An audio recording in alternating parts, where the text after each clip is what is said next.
Hello and welcome to yet another episode of Harambedome. I think this is episode. I'm your host, co-host, one of the hosts, whatever you want to call it. Team manager of Biting Kneecaps, also known as Kamish, and Sean. Other host. Other host here, living in Babylon, down bad, 3 and 5. But this is Jay Drizzy. Would you say you're living in bad Milan? Oh, hee, haha. Well, we have a guest too, so guest, introduce yourself. You're actually a returning guest. Woo! Yes, I am. You got Matt here, owner of the lovely organization Broncos Country. Let's ride. Let's ride. Broncos Country. Let's ride. I will say this though, we prefer on Harambedome that we use language like you're not the owner of the team, you're the team manager. I wish that was discussed with me prior to airing. All right, way to correct me on air. Yeah, just wanted to. Hey, that's something he likes to do. Everybody makes mistakes. It's all good. We're good. Just don't ever do it again, or else there's going to be a real problem. So, or else this clip will leak, and you'll never be able to run for office. Exactly. Yeah, Matt. Can you tell us? Oh, sorry. Go ahead. My bad. What were you saying? Huh? I just said, was I being threatened live? Hey, it's neither here nor there. But I did want to ask you. I wanted to ask you, why are you here today? Why are you a returning guest so Why early? am I here? Okay. I love. What do you mean? I love being on this podcast and giving my opinions on football. Oh no! Yeah, we I know think that. I think Biting Kneecaps wanted you to trash another team manager in this league that was supposed to be on today. Yeah. Oh, I wasn't sure if it was a good etiquette to bring up his name. No, I would agree. It's not. I know. I don't think it needs to be said that Tucker bailed on us last minute. Yeah, that's what I was trying to get out there. We know you love coming on Dome and giving your takes, and being on here twice, and being willing to come on. I mean, we asked you day of, an hour and a half beforehand. And not to mention, you're a busy man. You're in the car right now, getting work done, and you're still hopping on the pod. Yeah, so you're much. Oh yeah, I don't think it really needed to be brought up that Tuck texted us last minute and said, "Hey, I can't do it." I don't think that needed to be said. No, it's fun. Tuck's a busy working man too. He had to get his stuff done realistically. He had stuff he got to handle. But anyway, moving into it. Let's a lot's happened. A lot's happened since the last episode of Dome. We got quite a bit to talk about, and I'm not just talking about winners and losers of the week. But just for the sake of tradition, let's start there and we'll work our way. We'll work our way to what we're going to talk about. So Matt, let's start with you. Who's your winner of the week? All right.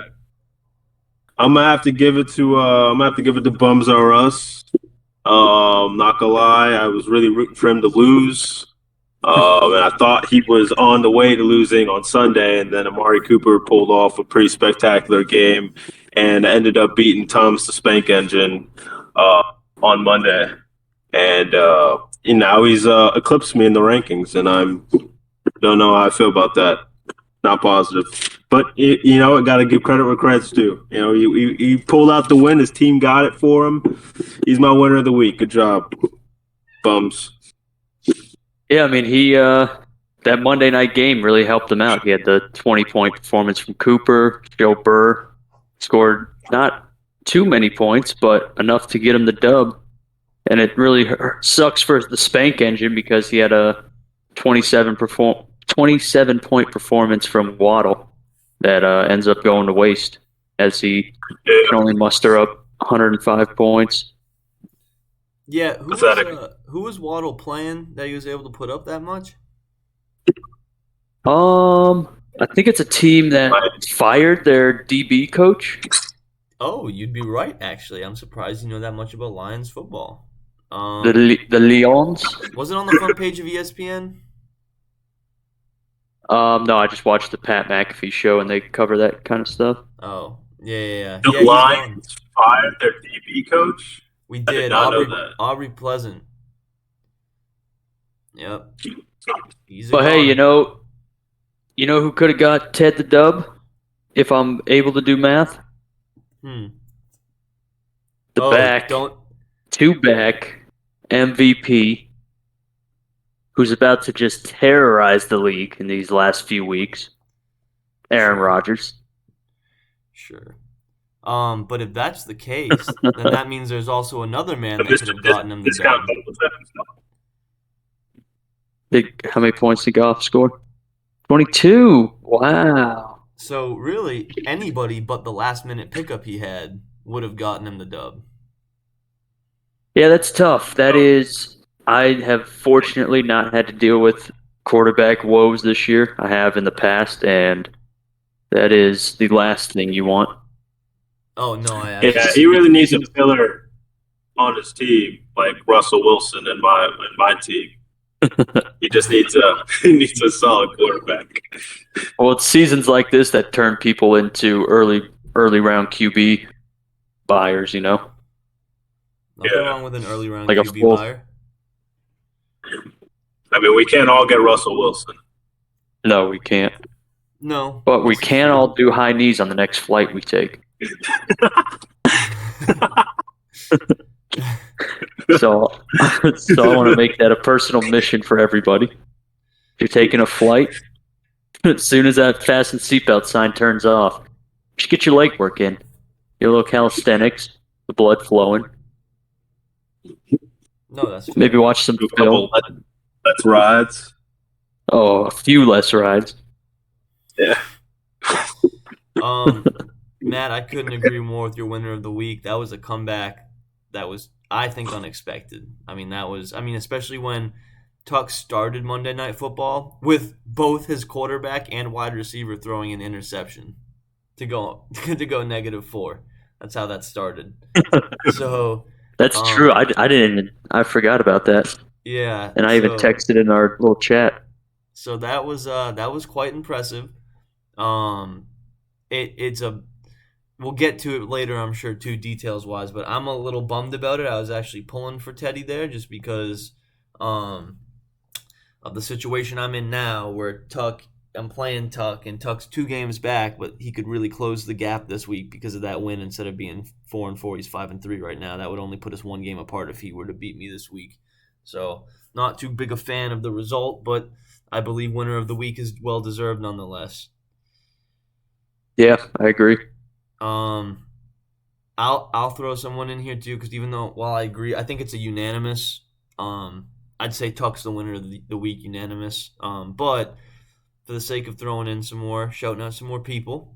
Well, let's not say unanimous, because I said it was a good win, a good choice, but I have a different winner of the week. But go ahead. Oh, I thought when I said just a second ago that I thought he was winner of the week, and you said I agree. I figured that was you agreeing, but it's fine. I guess not.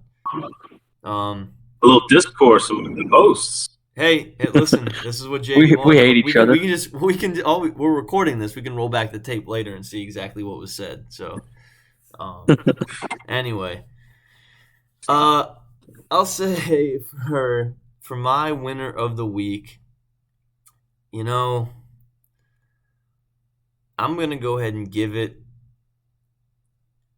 Oh, and it pains me to give it to, because I know, actually, you won't give it against yourself. I'm trying to decide here, because I know you won't crown JB winner of the week, so I'm going to do it because I think he deserves it. I'm going to leave who else I was going to name. I'm going to give it to JB. JB's going to get winner of the week here from me, putting up 156. That's good for third best in the league, I believe. Yes, third best. Had a 40-point game, hat trick from Kamara.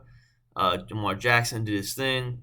Travis Etienne, who I said to him when he drafted him, that's a good pick because I feel like he was going to have a decent year, and so far it's panned out now that he's getting the snaps to himself. Etienne is a great player, was in college, and now they're showing it. He can take it to the next level. His flex got him 8.88, and with a -1 defense, but a 21-point kicker, Nick Folk, who I believe had a 21-point game for you last season when you had him co-host. And if I think JB would be upset if I didn't say this, but you just got Big Dick nicked. Are we calling him that? I thought that was Nick Foles. It was, but JB posted a little thing there for you. So yeah, I mean, I think that's something. I was gonna pick JB as my winner of the week because he beat a team that would have beat 70% of the league. But I didn't. I drew the matchup where Alvin Kamara fucking scored 3 touchdowns and the rest of his team did pretty good as well. So shit happens. Now I'm 3-5. It hurts. I cried about it. I held some cold steel to my forehead, and then I said, "You know what? Not today." Did you cry any milky tears? Actually, yes, I did because No Nut November started on Monday, so Sunday night I did a little milky tear crying. Little send off. Little send off just to bring in the new year, you know. That's true. The new month. The new year, because I was gonna say you said new year. Is this like No Nut November similar to like a Diwali to you? Is that what this is? Is that what you're trying to compare it to? I'm not gonna sit here and pretend to know what that is. So no. That's Va's religious holiday, religious New Year. Oh well, happy whatever. What is it? Diwali? Diwali, yeah. Happy Diwali, Va. No, it is not Diwali for me. Okay, gotcha. It's just like a an awakening almost. No, not November. Gotcha. But anyways, yeah, JB would have been my winner of the week, but to not double dip, I'm gonna go ahead and give it to a man that frankly I hate. I hate his guts. Anytime I see his face, I just want to punch it. But King of the West, Mr. King of the West, WBJ, Kyler Murray finally doing some stuff for him. He's got Tyreek Hill that popped off as per usual this year. I guess Tua can throw a football. And I'm sure Matt was happy to see Dalvin Cook putting up some points as well. Actually, both of you, because last I checked, Sean was a huge Vikings fan, which is surprising that he traded away what he did. But yeah, I mean, I got to give it to King of the West, second highest scorer. I refuse to name the first highest scorer because, believe it or not, I dislike him more than the King of the West. But yeah, that's fair. I mean, that's who I was actually gonna pick. What I thought. I mean, I'm glad he got it because I was gonna pick him, but I didn't think you were gonna pick JB, and I wanted to give him his cred. So glad King of the West. It was gonna be painful for me to say too because he's a faux king either way. But yeah. I mean, he moved to 500. Yeah. That dub. So better than I'm doing. Yeah. All right. I'm back inside, boys. Wonderful. All right. Well, hey, let's move right on. Let's move into it. So, losers of the week. Who do you got, Matt? All right. ESPN app unable to load. 1 sec. You tell me you didn't take notes and you don't know ahead of time? Listen, this was a last-minute booking. I don't blame him. That's true. Thank you. You know what? I'm gonna have to give my losers of the week to JJJ here, putting up the lowest amount of points in the league this week. while being number one in the West. Pretty sad showing for a champ in the West right now. Honestly, pretty sad showing from the West in general. Not really impressed with them this season.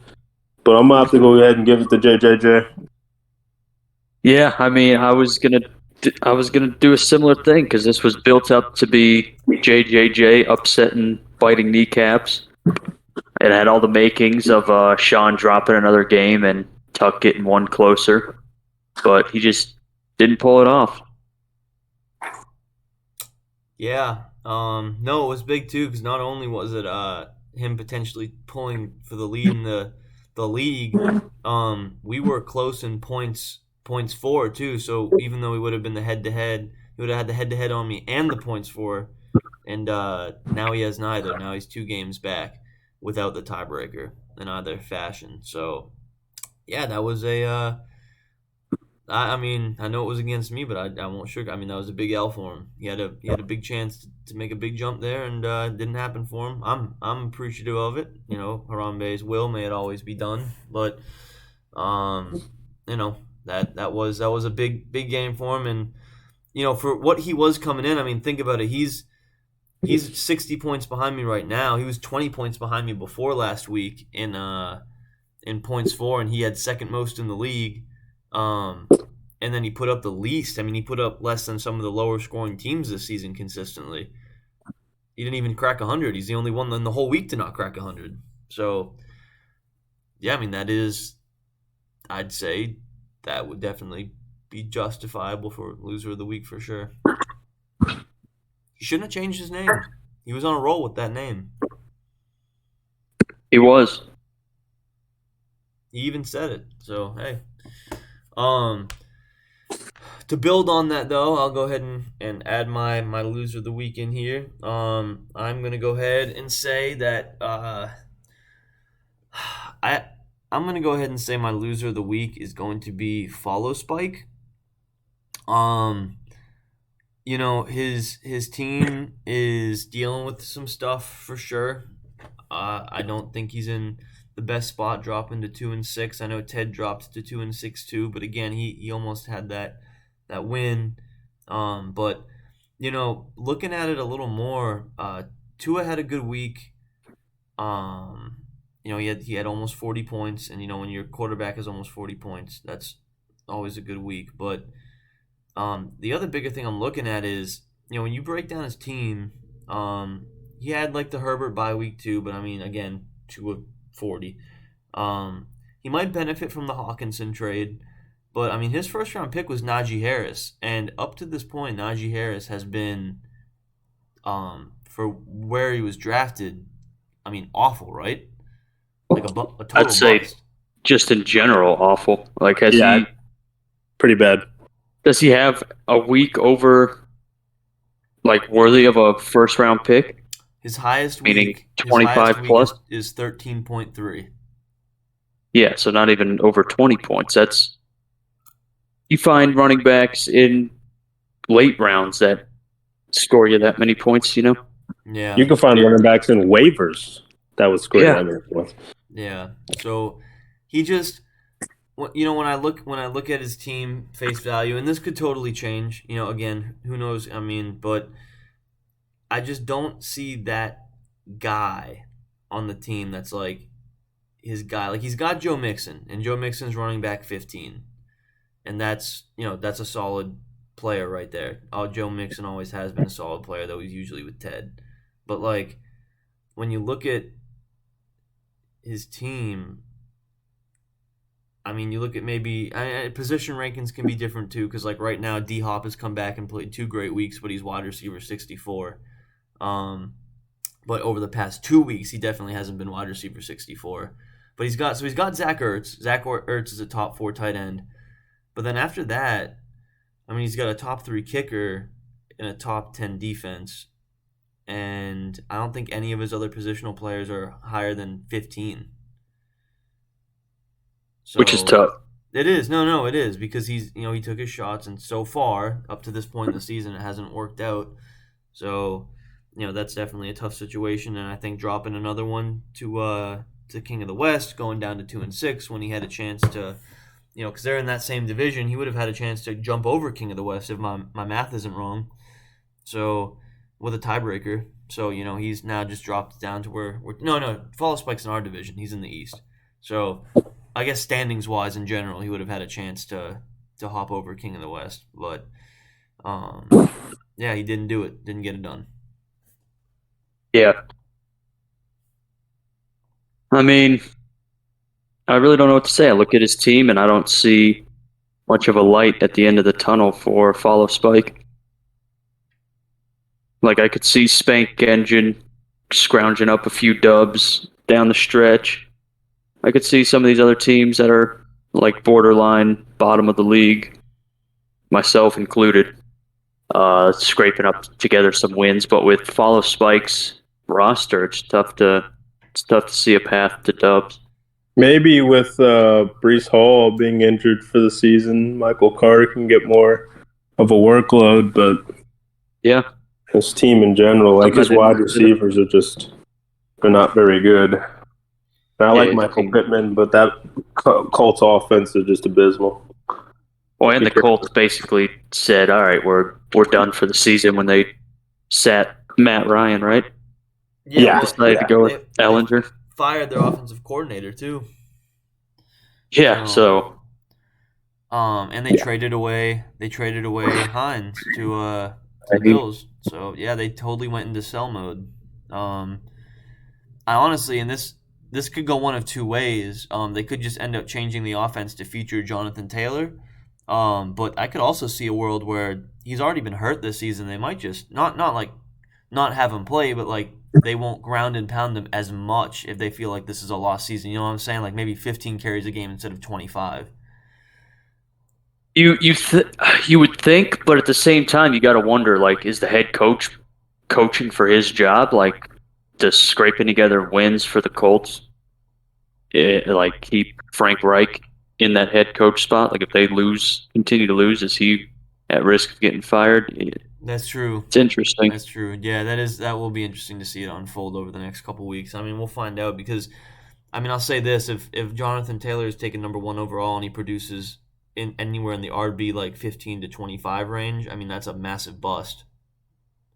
Oh, I mean, even if he was outside the top 10, being outside the top 10, yeah, I feel like is a massive bust for taking someone 1 overall. Yeah, you expect them ideally to be in that top 5 range. Yeah, I agree with you.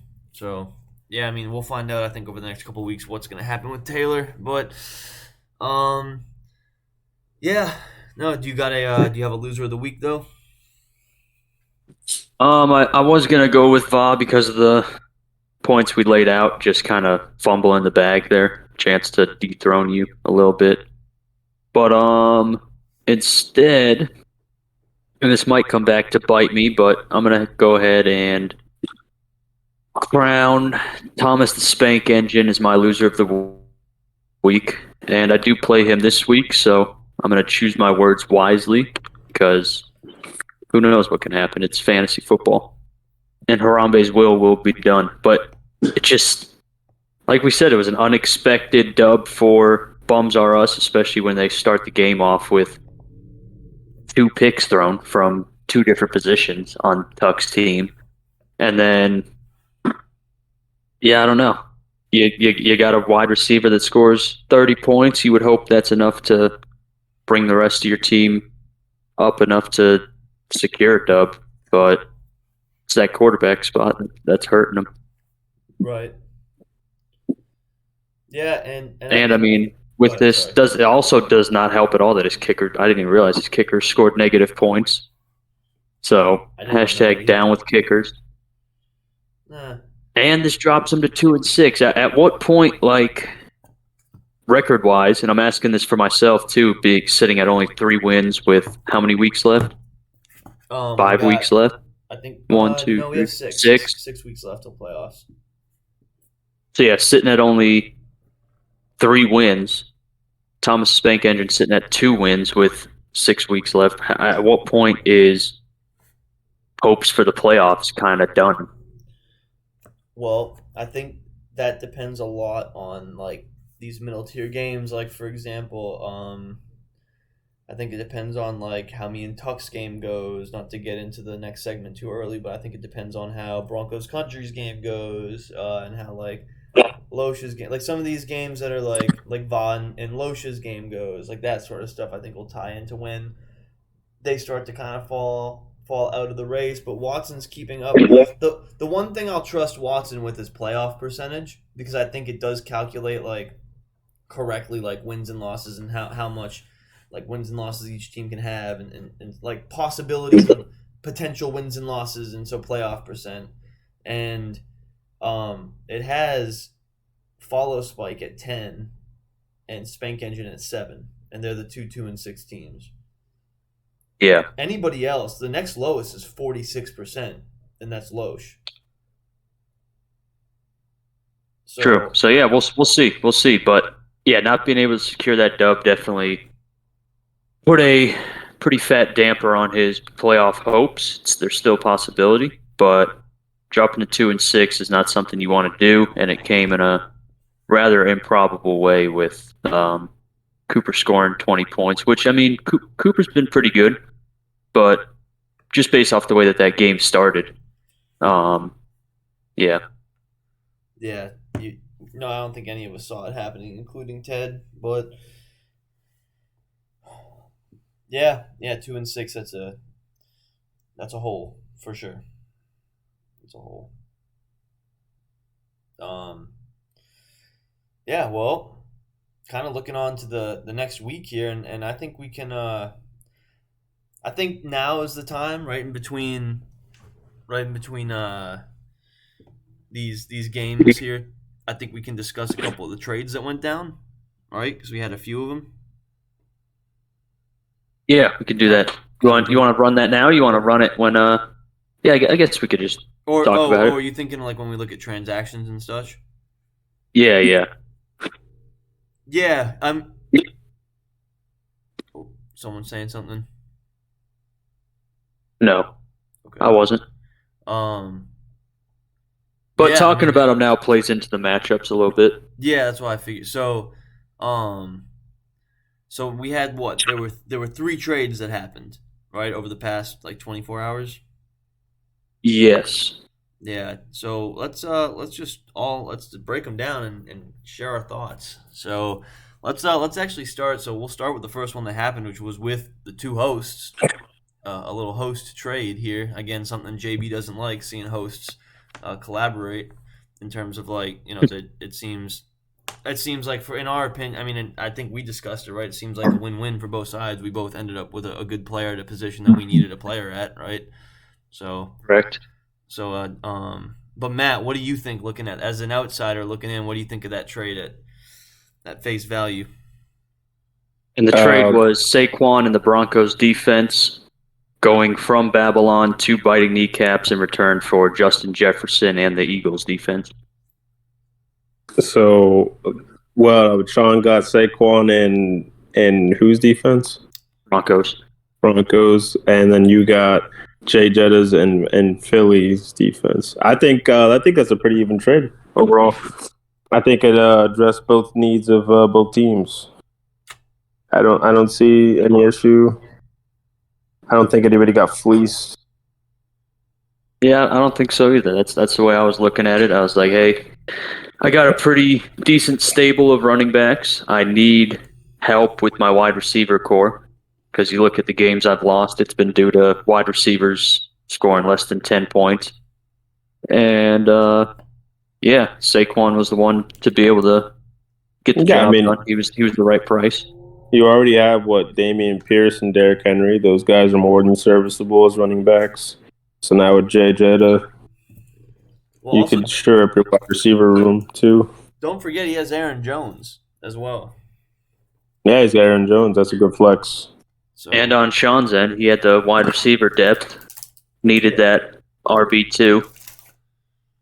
And yeah, I mean, I had, thanks to our previous trade, Matt, prior, I mean, D-Hop came back, and thus far through 2 games, he's definitely been a wide receiver 1 both weeks. And so, having him and Jetta and Amon-Ra, it just kind of felt, because I already had Jacoby Myers too, as kind of like a flex play if I needed it. So it just kind of felt like But at running back, aside, I mean, I have Chubb, of course, but after that, I'm running Gus Edwards, and that's my best option.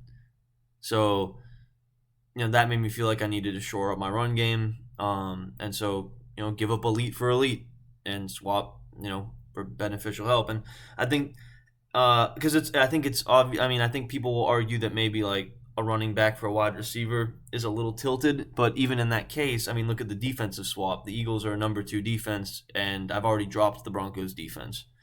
So, Yeah. There's the kind of evening out part of like the running back value versus the wide receiver value. So I mean, in my opinion, it felt pretty even, and it felt like it helped both teams out.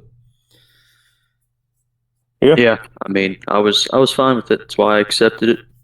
Yeah, and I mean, I'm on my end. I'm eating. I know this will play into the matchups and stuff, but I'm eating not having. I mean, I gave up Jetta in a position for a week where I'm just taking a bye week player, so I don't even have what I got this week in terms of and on your end too. It's like you had a bye week with Saquon, but now you're getting you're just throwing Aaron Jones in there, and you have an elite receiver now in the receiver spot. So True.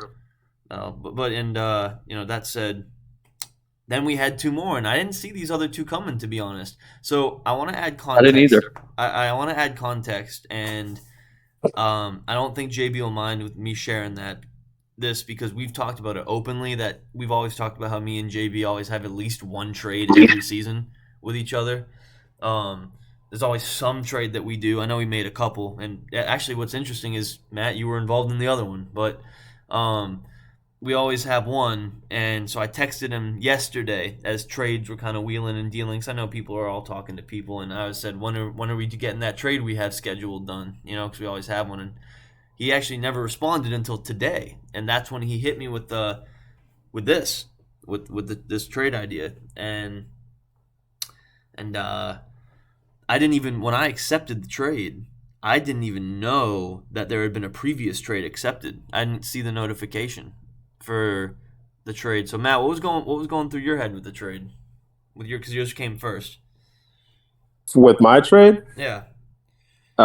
he wanted Tony Pollard, and I knew Zeke was coming back, so I knew that Pollard, while I think he's the far superior running back because Jerry Jones is in love with Zeke, he would never get the fair share of carries that he deserves. So I was like looking, and I was like, well, he offered me Donta Foreman for him, and I was like looking at how Foreman has been doing since CMC's been on the Niners, and he's been putting up running back 1 numbers, and I was like, yeah, I mean, I'll trade Tony for Foreman all day. So he agreed with it, and we went ahead and traded.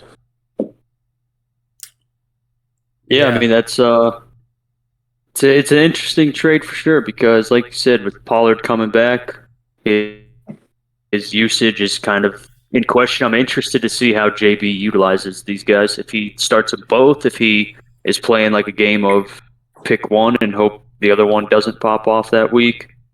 It's an interesting play, but I think I don't know. We'll see.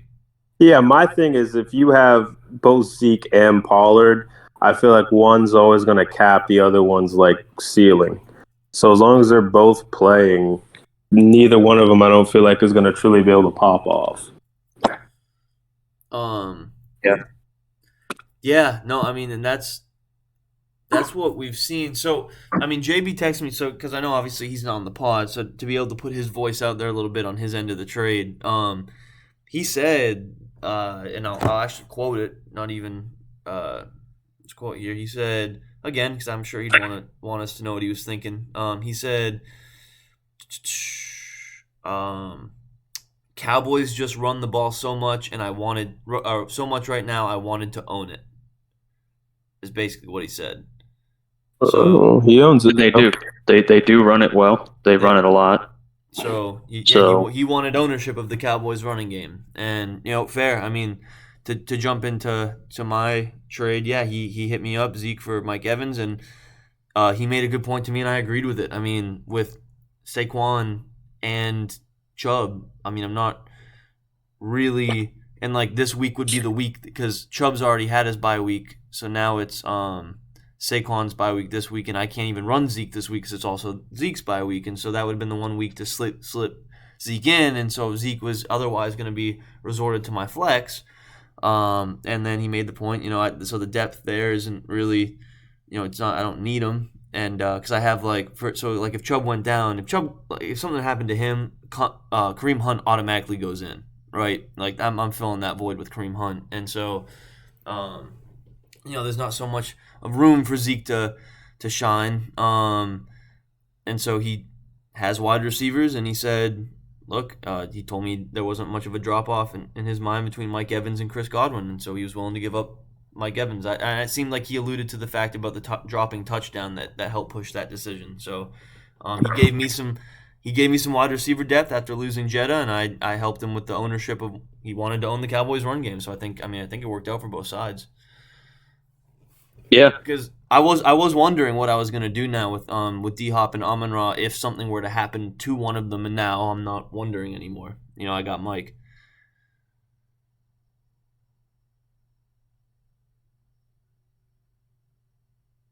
But yeah, thoughts on either you guys' end? no, I don't really have anything else to put in. If y'all both discussed it, if you are happy with the trades, then who am I? Who won the trades? I don't know. That's tough. It's gonna depend on. I don't think anyone has to win a trade, though. I think trades can be mutually beneficial for both parties. Yeah, you shouldn't be going into a trade trying to screw the other player. No, exactly. Even though it has been done in the past. Yeah. Not this season, though. Well, Cordero's coming back, so. Well, wait, hold on. So wait, by you saying Cordero's coming back, were you implying that there was a trade involving us that someone was trying to screw the other person over? What is this? I'm not saying you may or may not have taken Cordero out of commission for a little bit right before the trade. Jordan, what is Put a little voodoo on him. Listen. Little insider knowledge. Maybe you knew something about Cordero that no one else in the league knew. Yeah, I have connections with Goodell, so we're both commissions. Yeah. But, makes you wonder. Makes you wonder. Hey, who knows? End of the day, Harambe and Harambe's will may be done. If he frowns upon something, then he'll show it. He's proven in the past he'll show it. So, well, they just released Cordero off IR today. They did. So he's back, or back next week or whatever. So he'll be back soon. Yeah. Anyway, let's move in then. Now that we've kind of established what's changed, let's take a look at the matchups of the week. Matt, who you got? Matchup of the week. The matchup of the week. A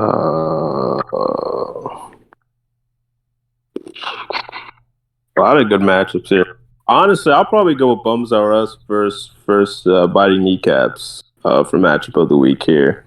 A lot of implications, especially for the East, depending on how this match goes. And I know this is like the run back because you guys played before already, so this is Tuck's second chance at redemption after losing last time. So definitely a lot of implications for playoff standings alike, and could definitely be one of the more interesting matches that happened this week. So I'm going with that one. Yeah, that's a good choice.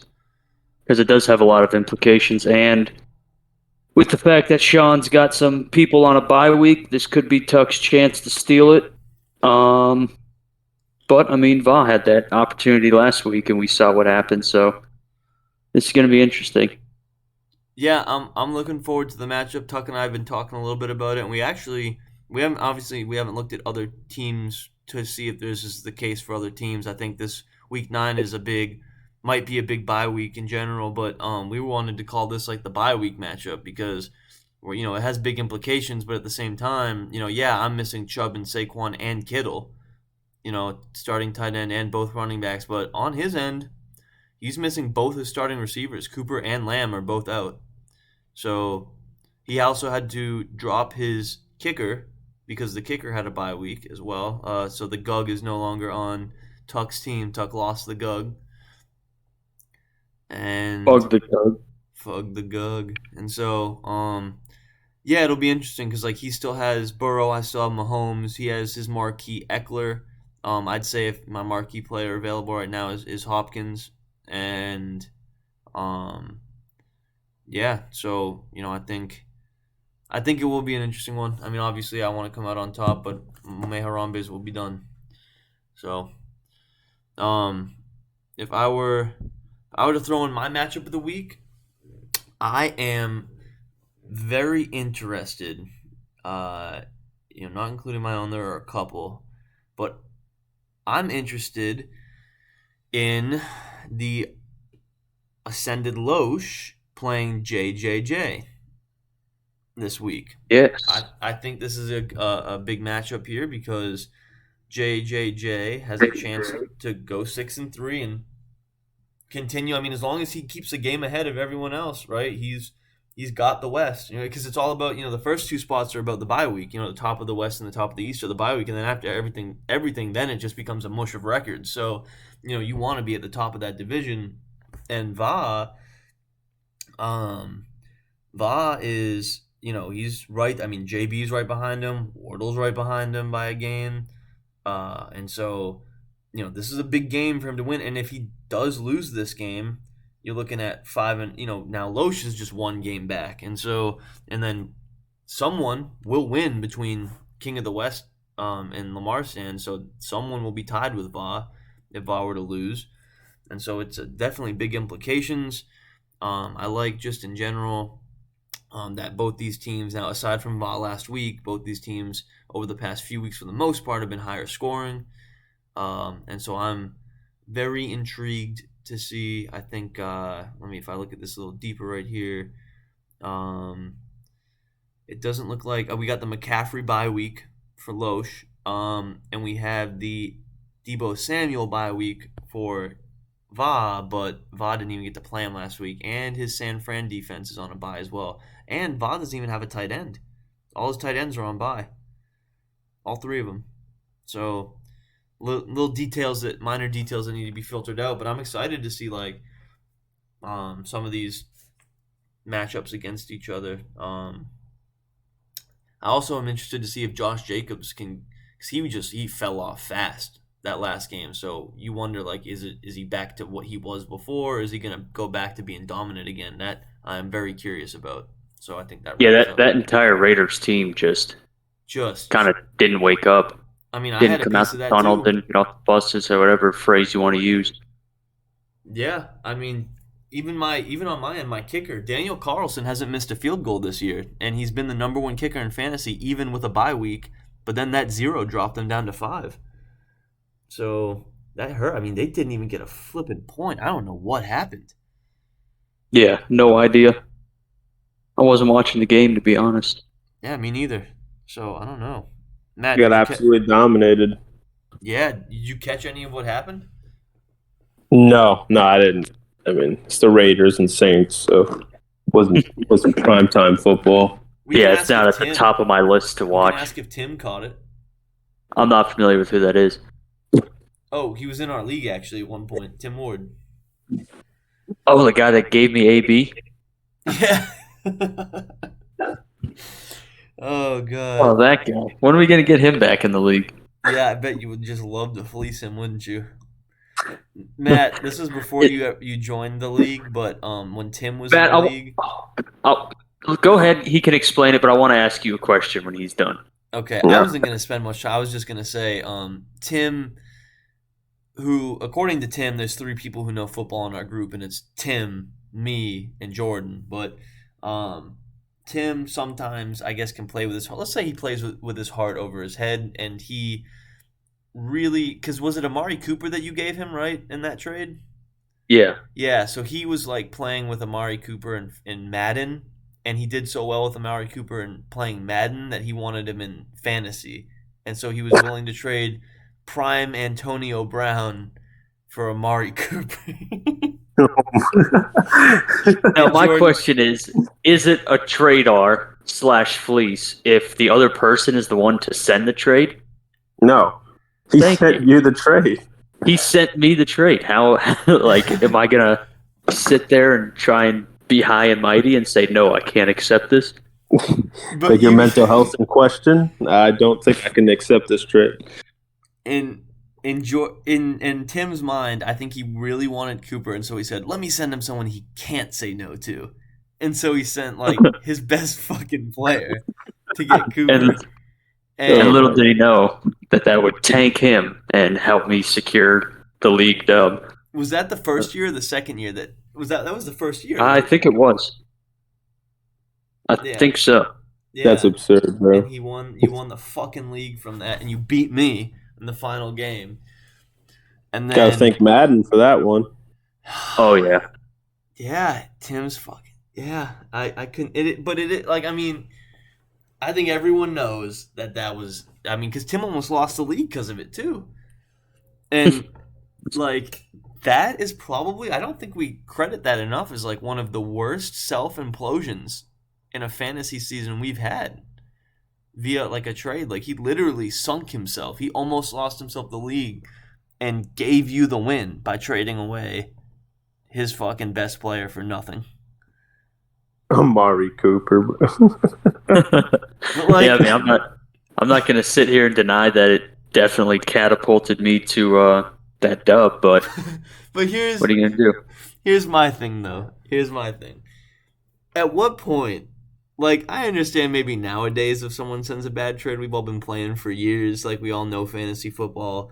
Like at that point, we were all like the people, Matt. Because here's his little argument is like he sent the trade, but like you have to understand, half of that league our first year had never even cared about football, not just fantasy football in Is general. that my Watched fault? it, cared about it. So we all formed the league, right? And so it's almost. I mean, it's so clear. Like Tim didn't know football in that context to like trade for a player he enjoyed playing with in Madden and thought like so he just wanted him in fantasy like to trade. I mean, that seems like something that could have been vetoable. I don't know why it didn't get vetoed. Yeah, exactly. You guys had the power to veto it because back then we had the trade review. I don't know why we didn't veto. Y'all should have. But it's also like, listen, anybody else, say modern day, everyone has the knowledge they do. We get some noob in here. You can't tell me that somebody is declining a trade for a number one wide receiver for a flex play just because it's the right thing to do. Yeah, I'm not that high and mighty. That's what I'm saying. Trade was offered and gladly accepted. No, you did what you had to do to win, Jordan. Nothing, no shame in that. Yeah. Well, anyway. All right. So Jordan, did you do? So I did Lotion JJJ as my matchup of the week. Yeah, I'll real quick touch on my matchup of the week: the King of the West versus the Lamar Stan. It's just a 4-4 West matchup. Winner gets to move up. Loser obviously doesn't, and they move one game closer to that lead, or at least stay on track of being one game back from the lead, depending on Vaz's outcome. So that's just one that I'm going to be keeping an eye on. 2 500 teams, both with 60% plus chance to win the playoff or to make the playoff. It's a nice little matchup. Yeah, I agree with you. I like it. When you're at this point in the season, and you have 2 500 teams going at it. Obviously, implications are heavy there, especially within the same division. Yeah. Yeah. So with that said, let's go ahead and move into our waiver wire offers report for the week. Matt, do you by chance are you on your computer at this point? Like, are you able to pull like the full offers report up like we are, or are you on a computer, or are you just on the phone? I'm on my phone. Okay, Yeah. so in that case, I'll read off the waiver. Unless Jordan, do you have it up? I can pull it up. All right. If you want to go through it, we can. Yep, I'm going to go back to. When do waivers go through? They Wednesday. go through on Wednesdays. Oh, so we did ours late last week though on Thursday, right? So Friday and Wednesday are the only days we have to cover. Okay, so on Friday, Lamarston. Is this right? Friday, October. Would it be the 21st? 28th. 28th, okay. Oh, there we go. All right. So on the 28th of October, Living in Babylon added Kadarius Toney for $30, beating out Bums R Us and the Lamar Stan. Bums R Us bid 15 and Toney bid 11. So this was before. You think that he's going to be the new Tyreek for KC? I don't necessarily think he's going to be Tyreek levels, but I was at a stage where I hadn't discussed the trade yet with Sean. I needed to just take a chance on a wide receiver, and I hadn't been spending money.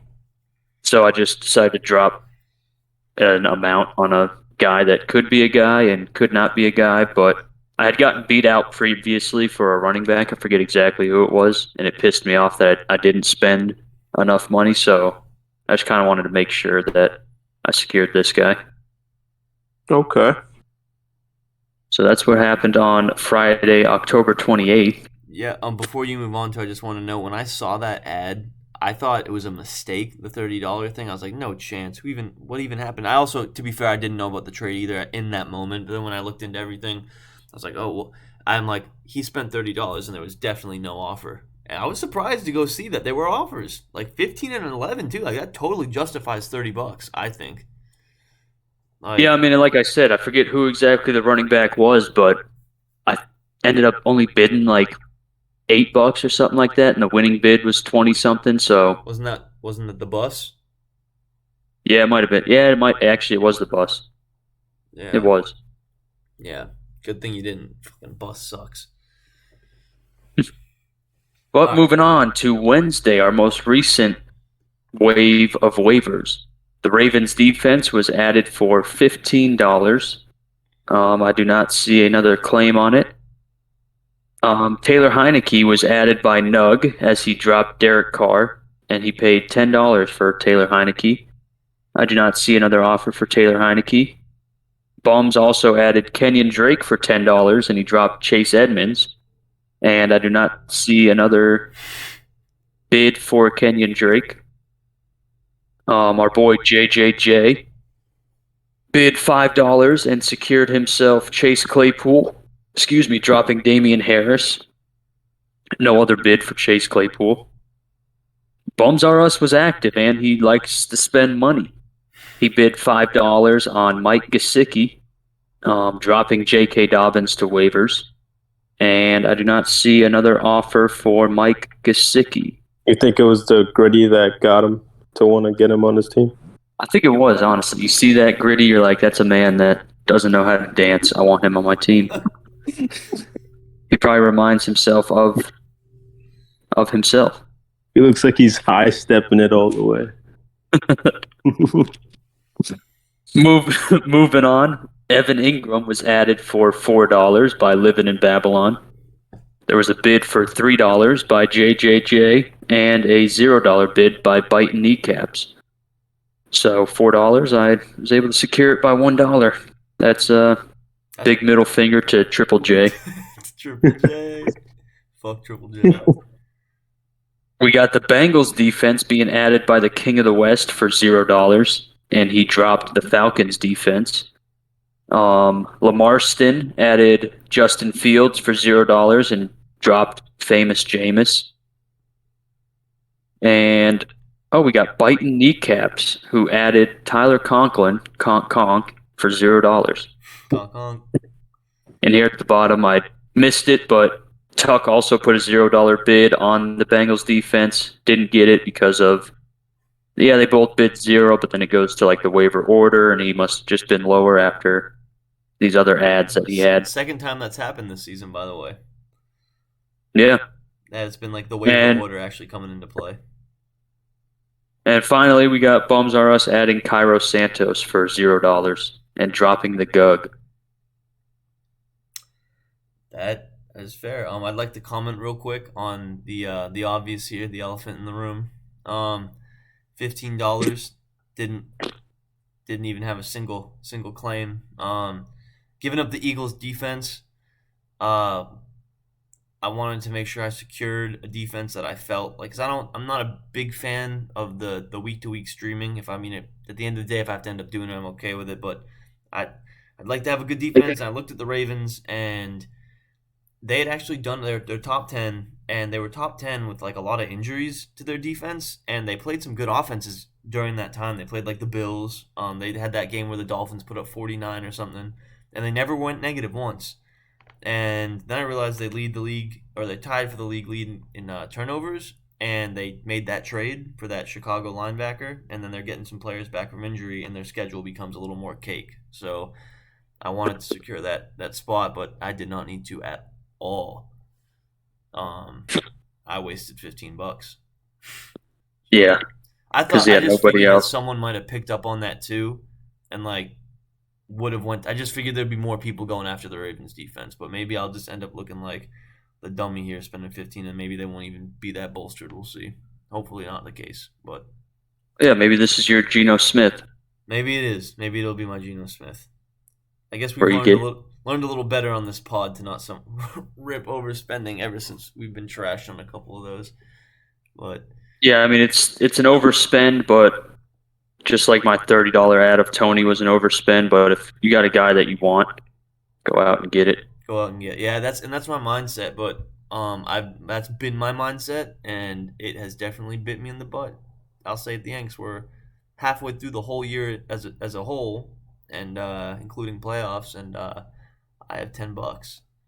So I'm not competing for anybody anymore. At this point, that $10 could just be used for one big splash to try and beat someone out. Because at that point, now that we have $0 bids, there's no point in counting your change here and having $1, $3. You know what I mean? It's just Yeah. now I have $10, so I'll just wait and see what happens with that. But um, Matt, any comments? No. Gotcha. All right. Well, let's move ourselves on to everyone's favorite. Jordan, if you don't mind doing back-to-back segments here, because you've been killing it these past few weeks.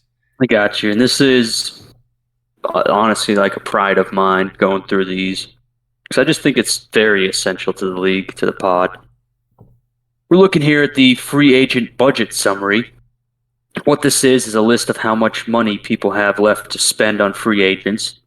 At the top, the man that doesn't spend probably should have. Follows Spike with $98. Moving on, we got Lamarston sitting at $90. That's James McClendon, number one Lamar stan. Behind him, we have a little feller sitting at $82. That would be James Wardle, the faux king. Okay.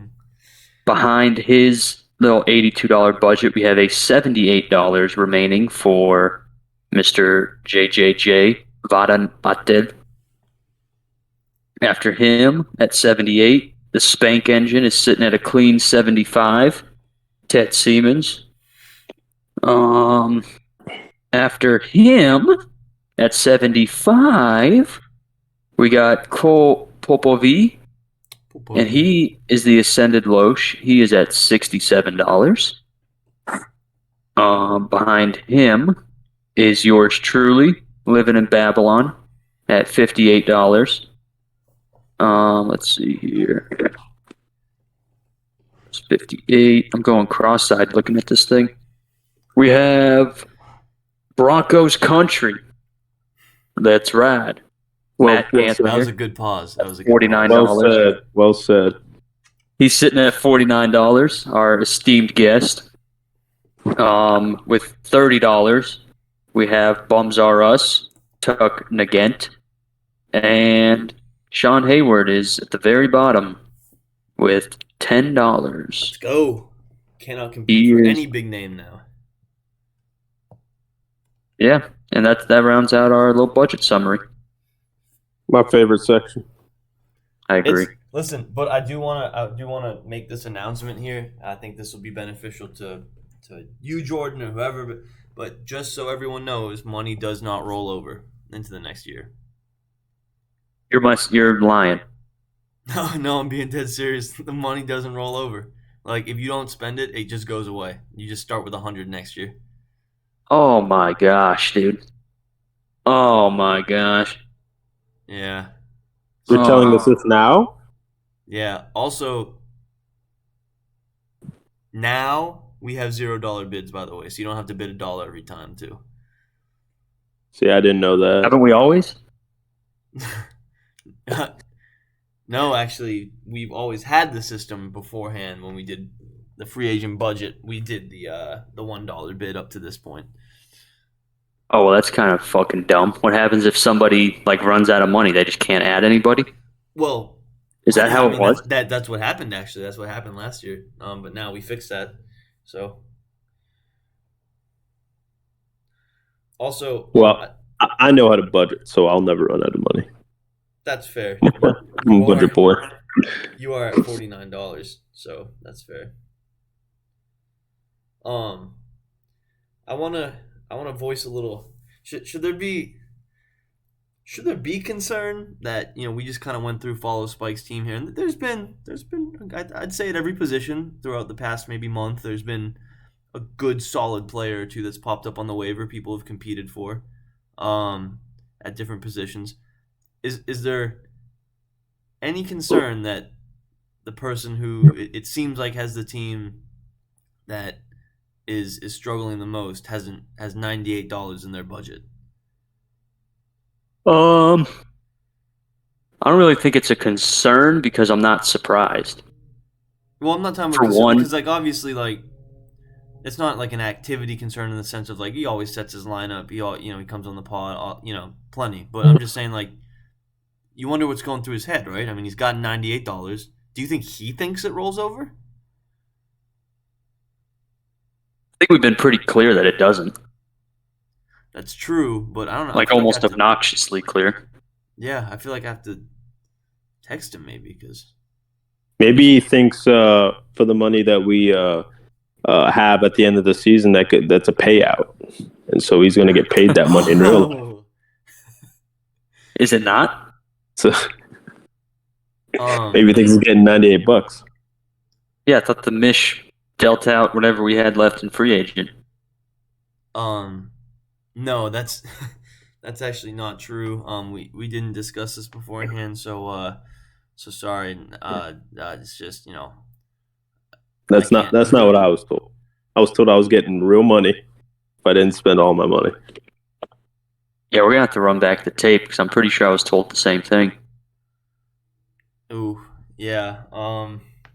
No, but I mean, I'm not surprised. For one, we don't have an established punishment.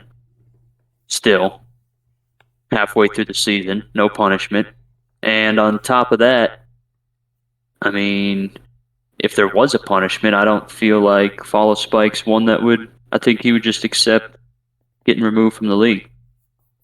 Do you actually think so? Yeah, I mean, he sets his lineup, yes, but I don't think he really cares too much about taking that trophy and maybe he's just dejected because his team didn't turn out how it was. Maybe he just doesn't want to compete or doesn't think he's able to. All right. But yeah, I don't think if there was an established punishment prior to the season, now there's no chance he's doing a punishment because there was nothing agreed to prior to the season. That's my thoughts. I could be wrong. But Damn.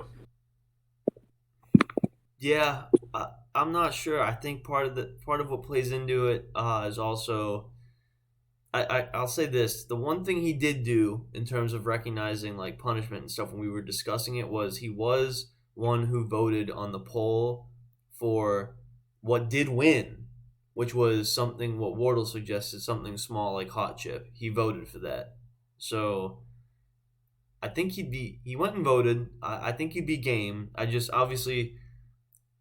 I would definitely say we're at a point now where we should legitimately this week pick and run it by everybody, and make sure it's agreed to before we get too far gone into the season. And get that squared away right now. I think that should be settled. I think he would be down. I just think it would be. I think since we didn't set it during the season, I think it would have to be something that he would have. We have to make sure he agreed to it. 100%. So, I think that is something we should work on this week because his team is anything can happen, but his team's looking tough right now. So yeah, he's not spending any money to fix it. You hear that, Follow Spike? We're calling you out. Hopefully he comes back. He wants to be back on the pod, so hopefully he hops back on here in the next few weeks, and he can make a statement on the state of his team. But and I mean, I could be 100% wrong, and I probably am. I'm sure there's a very high possibility that he would do the punishment, but just looking from a outside perspective, not making moves, not being very active, he could just be like resigned to the fact that his team is no good, that he can't get dubs, or he could just be checked out. I don't know. Yeah, I mean, to be fair, in his spot, I guess at this point in the season, and it was a long time ago, so I'm not necessarily, but like my season where I was closest to losing was a season where I played in the final game, the season Loesch lost, and my team was bad. I mean, it was awful and bad year. Team did not work out. And what kept me scrambling for the last month, even though I knew I was basically in the loser's bracket, was I didn't want to do the punishment. And I don't see that scramble from him right now. Granted, because there is no punishment. We're only halfway through. Well, yeah, or just the fear of like, I guess in the same concept, it's like, even right now in that position, it's like, well, there is going to be one that we're going to come up with. So like, don't want to be in that position. But again, the lack of spending makes me feel like, in a sense, there's not. And of course he's doing his million things he's doing right now. Kind of as we all are, but it doesn't seem that the lack of spending to me correlates a little bit with a lack of fear of actual punishment for losing. Sure. So I guess we will have to see. But anyway, man, that budget summary actually turned into something, huh? What a segment! It always in there. It's something on its own. No, you're right. You're right. It is truly. All right, so that moves us into our second to last segment, the Icy Hot Takes, sponsored by Shaquille O'Neal. Thank you, Shaq, for your sponsorship. We really appreciate it. And as the guest, Matt, do you have an icy hot take to start us off with? I don't. Give me a second to think about it. Someone else want to go? Okay. How about this? My icy hot take, and it's gonna build off of actually what we were just talking about, because I genuinely do think this is icy. So my icy hot take is that this is the icy part. Brennan will be in the loser's bracket. Okay, there's icy. I don't think he recovers. My hot take is, because truly, and I'm going to say it's a hot take because I'm going to say that we actually take this week and establish a punishment, and even with the punishment established, let's throw the punishment thing as part of the hot take, because let's see what actually happens. But the real hot take of this is Brennan's going to make the loser's bracket. There is going to be a punishment set, and yet he still won't spend a single. He'll end the season with $98, even knowing there's a punishment in place. That's my hot take there. Because he's gonna get $98 back in real money. I do it too. Nope. Let me just make clear to everyone in the league. I'm gonna put out a statement right now officially. That is not what. Let's not have that misconception. That's not what's gonna happen. No one's getting money. So let's just make that clear. The only people getting money are the ones that have money left in their free agent budget. No. At the end of the season. Exactly. Actually, no, even if you have money left in your free agent budget, it goes away. You don't get any real money or anything. So I was told Sean was the hand delivering the checks personally. Yeah, So I'll be waiting for a knock on my door. I'd love to know I thought the the source. number. I thought the number there was the number of Bitcoin that you're gifting all of us at the end of the season.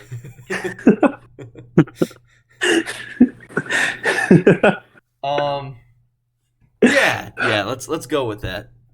Not. Huh? Looks like you follow Spike 98. Who's the Hot real take is loser? also gonna empty my wallet. All right. I'll go ahead and rattle off my little icy hot take. So last week I had an icy hot. Maybe it was 2 weeks ago. Either way, I had an icy hot take of the Spank engine going on a little streak. Sadly, that did not come to fruition. Earlier in the year, I sang the praises of the Bums, said that he was going to go on a run. He did. This week, I am looking at the King of the West, the faux king. And in years past, we have seen this king honestly be pretty good at this fantasy football thing. He gets into the playoffs. He's usually top of his division. I think that the King of the West will win this week. I think he will go on to win the West, but as is tradition, he will be eliminated in his first game of the playoffs that he plays. Just completing the prophecy for the faux king. That's my icy hot take. I like that icy hot take. And I want to add on to your icy hot take just by saying he actually coming into the season, I don't know if it's still the case, but coming into the season, he had the most wins in fantasy in our league. Most individual game wins, of anyone. That's impressive. Yep. So he is pretty good at this fantasy thing. Especially for a guy that's always like, oh, my team sucks. This sucks. Well, my team. Oh my God, I feel disgusted. I was going to say especially because he passes around the Wardussi so much, but I was we didn't even acknowledge our new Wardussi connoisseur. Please don't tell me it's the ascended one.